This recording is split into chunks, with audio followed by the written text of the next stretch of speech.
range of part-time courses that happen in an evening class, including a front-end web development and Classroom 6 behind there. So we are a very lively campus. So on a daily basis, we have anywhere from like 200 visitors, including students, staff, and alumni. So this is a really great place to be. If you want to learn more about General Assembly, about the courses, a way to collaborate with us on put shows like these, or if you're a startup founder, investors who want to present and be a part of these cool events, I'm always up for talking, connecting, so feel free to add me on LinkedIn. So for the next 15 minutes, we are going to have Tom talk on behalf of Boston New Technology to give a quick intro, and then we're going to have all the startups come up here one by one to give a quick pitches, so we can learn from them how to really sell and be, a great startup person from, early stage. So now I want to pass the mic to Tom of Boston New Technology, one of our dedicated partners who's been working with us very closely on a monthly basis to put events like these together. So thank you. Thank you, Mary. Good evening, all. My name is Tom Maloney. I'm co-host of Boston New Technology and co-sponsor of this event tonight. Boston New Technology is one of the largest meetups in the world. Right now, we're breaking over 29,000 people in our meetup. Last night, we had an event, and you would be surprised at who was there and what type of people you end up meeting. So networking in Boston is one of the most important things. As a matter of fact, what I tell people is in Boston, the main thing, number one, you need to have a passionate story from your heart that nobody can take away from you. And number two, you need to know how to network. To walk into a room and open discussions with the people. Boston New Technology also co-hosts this. Third thing we do is we do a founders talk every couple of months where we bring in very successful people who are on to new businesses typically. And you read about them in the Wall Street Journal, Forbes, that sort of thing. And then the fourth thing we do is we do events somewhat like this over at the Yard in Boston. My name is Tom Maloney. I do seminars and trainings, and one of the new trainings actually I'm just announcing is prestartup.com, and we're going to be announcing that this week. So with that, we're going to start bringing up people who are all presenting tonight. We're going to speak for about 60 seconds and briefly explain what they do. And the first one up is Eric from Bean Trust Coffee.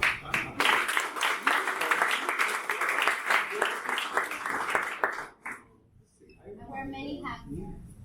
Thanks so much. So great to be here, Tom. Love this place. It's so great to be with friends. So my name is Eric Modal, and I founded Bean Trust in 2015, not too long ago. And it was for the purpose of building community through coffee. Because I found that the largest problem facing, I believe, our culture is a lack of genuine connection. Even tonight, a new friend of mine asked me, why are people drinking so much coffee?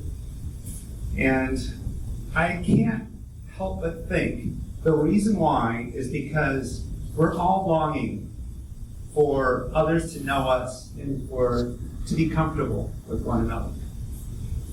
So Bean Trust is about building community in the workplace, primarily doing events and also distribution of fresh roast coffee and cold brew. Personally, I brought Pete's Coffee out here a number of years ago, and also was first to bring cold brew a few years ago to this workplace. And now, my desire is to build a community that will really revolutionize our culture with old world hospitality. I'm looking for new business, so if you are a workplace and would love to have some awesome coffee, please call me, Eric Modal. Thank you, Eric. Next speaker is from Coffee Cup Collaborative, and it's Allison Rogers. Yeah. Hi, my name is Allison Rogers, and by way of introduction, I love coffee. I especially love buying it to go from cafes, but I never remember my reusable coffee cup. And that provides me tremendous guilt because I care about the environment, or I like to think I do. So if you're also a convenience-oriented environmentalist, so you're on the go, buying coffee wherever you go, this might be for you. This is Coffee Cup Collective, a shared economy for reusable coffee cups. So think of blue bikes or bike sharing, but for coffee cups. We partner with independent cafes here in Boston. Our cups are available behind the counter. Get your coffee in it, enjoy it wherever you need to go, and then deposit it in one of our bins throughout the city. We're launching our beta later this year, so stay tuned. And join me, join the collective, and change the paradigm of to-go coffee world. Thank you. Next up is Enlightened Millennial.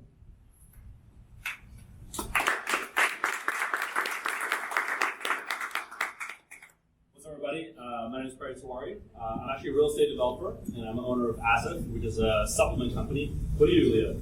My name is Lance Molina. I currently have my own micro-moving business in Somerville, and with my co-founder there, where she has the first patented fidget spinner lighter business. So we talked a lot about startups. You're going to hear a lot of startups here today. That's not why we're here. We're actually here to talk about our podcast, which is called The Enlightened Millennial. And I'm all about stories, Leo, so let's really tell them how we started. It's crazy, actually. I think it was about a year and a half ago where Freddie and I were in a similar situation where we both were quite unhappy with our 9-to-5 job. And one evening, I'm like, Freddie, I'm going through some stuff right now. What are you doing this evening? I need to have a little discussion. And him with his fabulous advice, I'm like, I need to talk about this and work it out. So we met up in South Shore at a California pizza kitchen, very random, and we just talked about everything ranging from like entrepreneurship, success, doing your own thing, startup, like doing your own side hustle, and what we spoke about was just too valuable to just let go. So we decided to just, wrap up the dinner, pay for the bill, we jetted out, went to Best Buy, we just bought any old microphone, and I had my GoPro at the time, and we just recorded it. Yeah, so it's really cool. We literally have a GoPro. We put them everywhere, in my car, roof deck, in the gym, like literally everywhere. We just had a camera, which was recording our conversations. And it was kind of random because we were uploading on iTunes. All of a sudden, one day, we kind of were uploading and we started getting, we just like 10 or 20 views. All of a sudden, we got like 1,000, 2,000, 3,000. And then I think by the end of the month, we were the 10th most listened podcast in the country when it comes to entrepreneurship and business. And so this was kind of that accident. So we hadn't really planned this. And Leo and I were thinking, well, why is this becoming so popular? Why are people listening to us? Like, why do we have such a voice? It's because of what's happening in this room. 68% of millennials have a side hustle, and I always say the other 32% is thinking of starting one. So we are basically providing a platform when we're talking about our struggles, we're talking about you. So we started inviting a lot of really cool people to our podcast who have done literally crazy things. Like the side hustle, someone who's an Instagram influencer who's monetized it. We have someone who has a travel blog, who has a big travel company. We have someone who literally just started a Bitcoin company. So everyone here that has a startup right now that wants to talk about their company, the reason why we're here is not really to pitch our product or anything like that. We want to give you guys a platform. We have thousands of listeners that listen to us every week. And we want to invite you guys onto our show. So we're at that booth over there. We are here at General Assembly, and we get invited to speak at a lot of different places in Boston, because a lot of those places have people like yourself who have a startup, and we want to have you guys on our show. So please come to our booth. And another big takeaway, hopefully for a lot of you guys, I've skilled a lot of startups, is don't worry about it. Like, it's going to be okay. You don't have to. If you look at some of our early stuff, really bad quality stuff, really like bad audio, bad video, but one thing we had was really good content. So if anything in your life right now, like you're like, hey, I need more resources, I don't have this or that, look at the resources you currently have in your life, and you can really scale them and monetize them. Play your game, and that's how you're going to win. Thank you guys. We're over there. Thank you, guys. The next one is Espresso. Hey everyone, my name is Remy Carpino. I'm the founder and CEO of Espresso. We make coffee now. We do not make coffee. I love that there is this many coffee startups. It is phenomenal. I love coffee, hence the name. Mezzo is also middle in Italian, and we're a middleware platform. But I have a question for everyone. How many people have heard of Bitcoin? How many people understand blockchain technology? So about 90% of the people dropped their hands. That's very similar to probably what happened back in the internet days when people understood what email was, but they thought the internet was only email. They're two very different things, but it's a similar comparison because the blockchain is going to enable the next foundation of technology to take off and become the next generation of decentralized applications. The issue with blockchain technology today is that the infrastructure doesn't really exist yet. So as a developer trying to build an application, you need to use a bunch of disparate tools. What Espresso aims to do is make that extremely simple. As simple as connecting to an API, which pretty much everyone does in some fashion or another, whether they know it or not today, with the applications you use. So we're a blockchain development platform, making blockchain development accessible to everyone through a no-code serverless infrastructure that allow you to kind of plug and play applications into the blockchain, very similar to what Stripe and Twilio did for their respective industries. My name is again Jeremy Carpenito. We're right here. Happy to chat some more. Thank you. Next up is Food for All. Laura.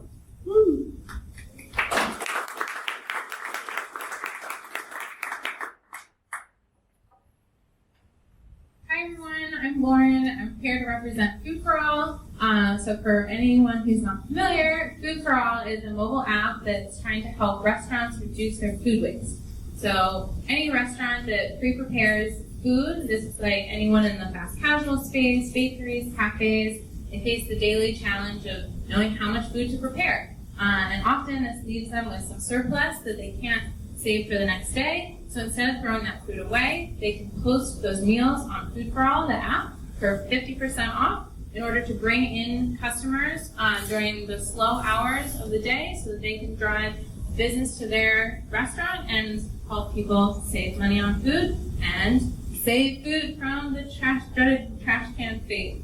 So that's Food for All.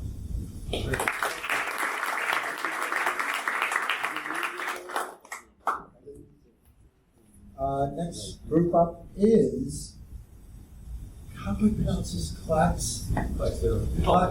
Okay, I'm sorry. I'm sorry, but I might as well bring it up right now.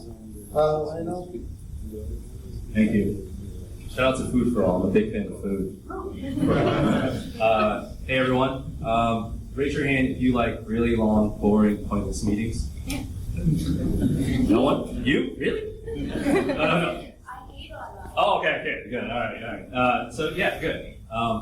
Klaxion, at Klaxion we realize that the average person has about 2-3 meetings a day, and we want people to be more engaged during meetings, and we want them to be more effective, and that's what our platform does.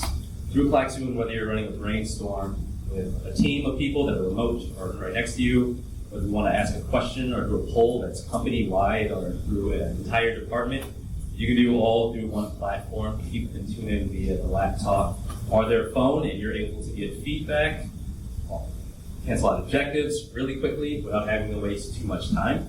The company itself is fairly, not really old in startup years, it's like dog years. Yeah, we've been around for a bit, but we're an American-based company actually from France. So we have no friends, we're not invited to any parties yet, and we're just trying to make a name for ourselves. So as well as sell, we want to make friends, we want to build relationships. So whether you're walking by just to say what's up, whether you want to talk about France, or whether you want to share your idea, we'd love to hear it. Thank you. Next one is Paul, and it's Joe Hay. Hi everyone. My name is Joy Song. I'm a CEO and a co-founder of Laurel. And I'm here with my team, Elena and Tara. So please raise your hands if you ever heard of Ice Bucket Challenge. And then keep your hands raised. And then take a look around you. People with ALS cannot take a look around or raise their hands. And it's really hard for them to drive their wheelchair safely and communicate better. So that's why our team Laurel jumped into this mission, helping the people with the disability to control and communicate and connect with the world, to be independent and free. So what is Laurel? Laurel means parrot in Spanish. So our Laurel is a plug-and-play device, AI companion robot for wheelchair users. So if you want to learn more about our technology and wanna watch demo, just come find us here. Thank you. Next up is MeQ, Equilibrium. Eric.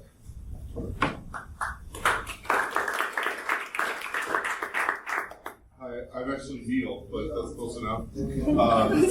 I'm the head of product at Equilibrium. We just call ourselves, this is the long name, we just call ourselves MeQ, so feel free to do that. It's a lot easier to say. We're about 50 people, 50 people at 260 Franklin around the corner. We help generally really big companies because they have more money. We help generally big companies have their employees be more resilient.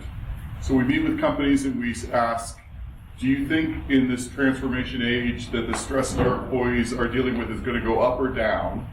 And do you have a solve for that? And we've got a scalable platform, web and phone apps that help you take an assessment, figures out how you think, and then it gives you classes and habit-forming activities to help you be more resilient. We have 18 factors of resilience, things like focus, empathy. I can give you a whole list if you're really interested, but what we do is we really help people become more individually resilient, and then we help leaders model resilience and build team agility through our online platform. And I'm happy to meet with anyone who wants to talk afterwards. Thank you.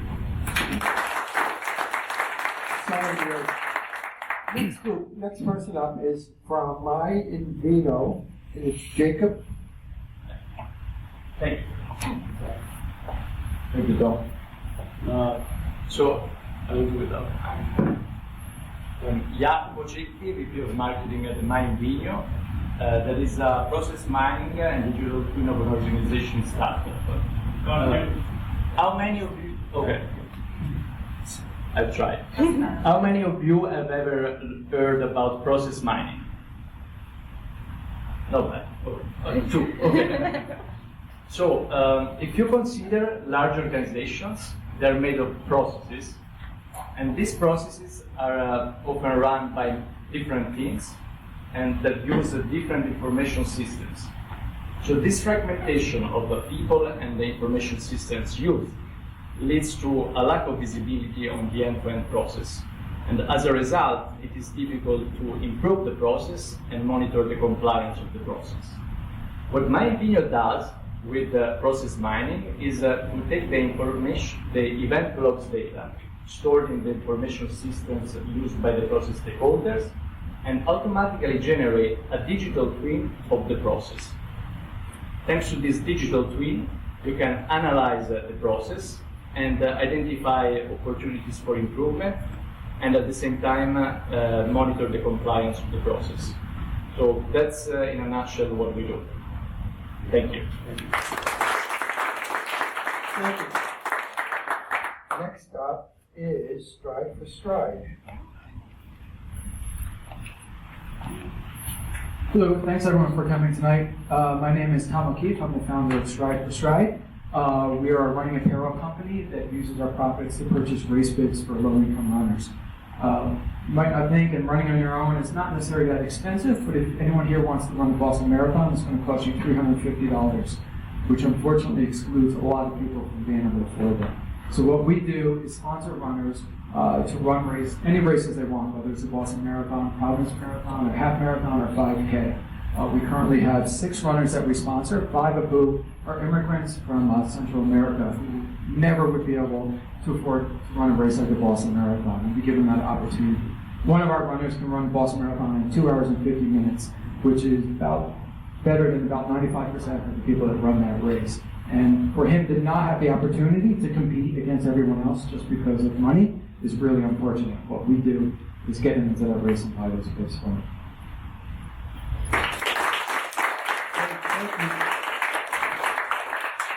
Next one is Visual. Please.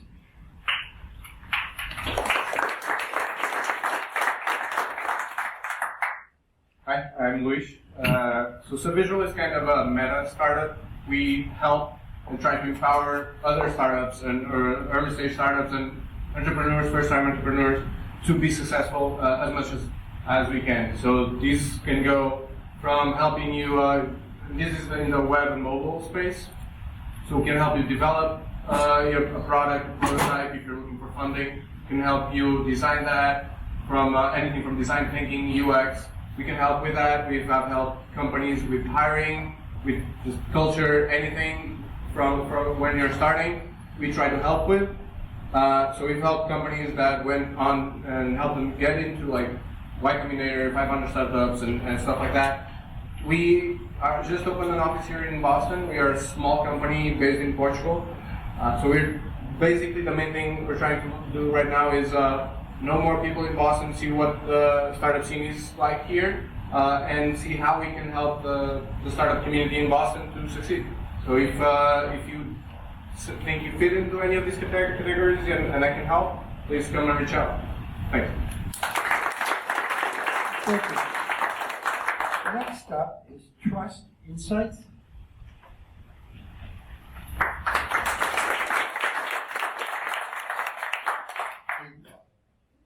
Hi, I'm Katie Robert. I am the CEO and co-founder of Trust Insights, joined by my co-founder Chris Penn, the gentleman who is filming me from a very unflattering angle. I'm not tall. It's his second job. So essentially, we are a data science consultancy.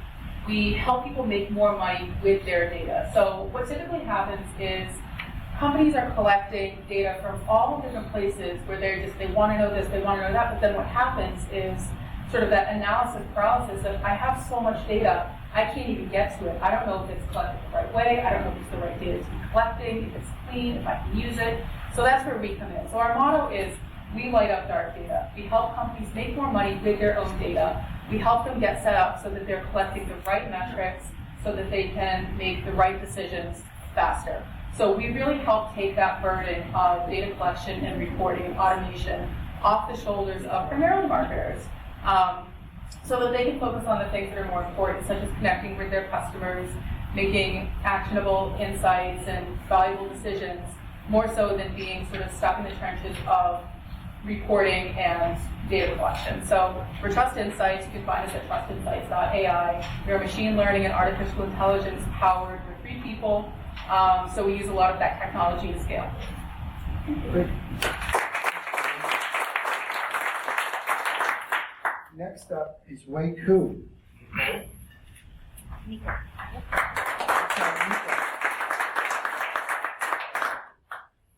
I'm Nico. I'm one of the founders of Waku.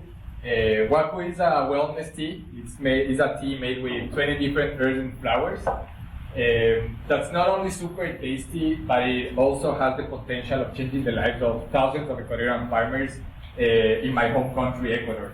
So this tea is made based on a recipe that was created centuries ago in the Andes Mountains of Ecuador. But this tradition now it's in danger of get lost because the careers of this tradition are farmers that are living under the poverty line, so they are being forced to migrate to bigger cities to try to find better opportunities. So when my co-founder came to Boston to do his MBA, we started to learn about all the trends in the industry around gut health products, the organic products like this, and we grew up drinking this stuff in Ecuador. So we've been always passionate about entrepreneurship, and we really believe in the impact that it can create. So we decided to create a brand around this tea. We know that we can get into one of the biggest trends in the industry, that health product. Like this is a product that's similar to kombucha, but it's not fermented, so the taste is more appealing to more people. By creating this brand, we are sure that we can scale it to a global brand and create a huge impact in Ecuador and change the life of thousands of Ecuadorian farmers. So next time that you see one of our products on the shelves, you can be sure that it's going to be great tasting, it's going to be good for your body, and we're going to be helping to change lives in Ecuador.